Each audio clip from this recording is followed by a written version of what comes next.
از چی سبب نماز ویتر را در تراویح با امام جماعت میکنند، در دیگر نمازها با امام جماعت نمیخونند؟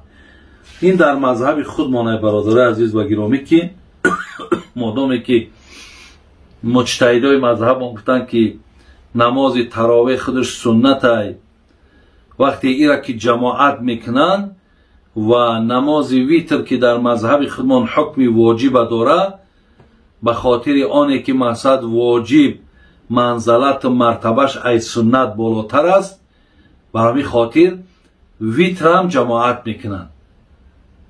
یعنی ببین تا که مقصد پس زدنی بگیم واجب ای سنت نشود، به همین خاطر نماز ویتر جماعت میخونیم. آیا با تلبنده هایی که در راه هستن پول میتیم صدقه میشود یا نمیشود؟ بعضی برادرها از من سوال میکنن که همین تلبنده را پول میتیم، بعضی آدما ما را میگن که نتین که گناهگار میشین. مردم تاجیک ما از بس که برادرای عزیز خیر الحمدلله مسلمان که هستند، برحم که هستند، انا هر یک تلبنده را مقصد یک مبلغ میتن، لیکن از نگاه دین ما برادر عزیز تلبنده وقتی که می طلبه و میخرد وای حلال نمیخرد.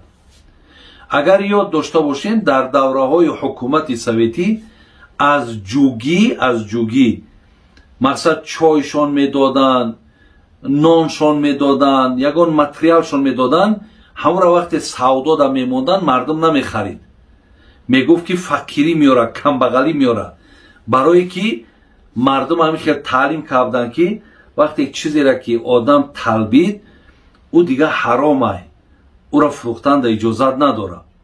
برای همین در اسلام برادرای عزیز طلبیدن فقط برای 3 آدم درسته.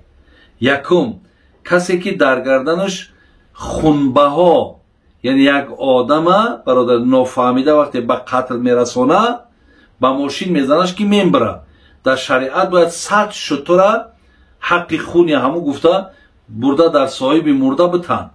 وقتی همین آدم که نداره برآمده به طلبه درسته، یا آدمی که قرض داره، یا آدمی که یک روزه خوراک نداره، انمیو طلبیدن در حق داره. یا یک نفری که بیچاره دستش کار نکنه، چشماش نبینه، پاش کار نکنه، یگان آدمی که ایرا در خانه تامین کنه نداشته باشد، اینها را میشود یگان سومک یاردم کنین.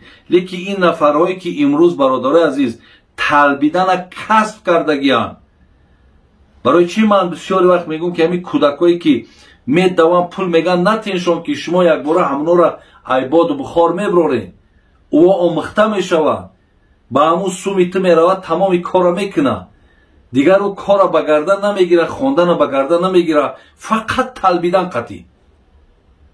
برای همین هر کسی که اگر با راه طلبیدن میخواهد که زندگیش بهبود کنه یا میخواهد که همین را کسب کند، اینا را یاردم نکنین شما گناهگار نمیشین. اگر یاردم کنین گناهگار میشین. برای این بگذار رفته کار کنن، برای مهنت کنن. این خیلی گپ نیست که فلان طایفه را اجازت اکی مثال برای به طلبه. من گفتم نفرهای کدام نفرها حق طلبیدن دارن، شریعت برای یا معین کردگی است.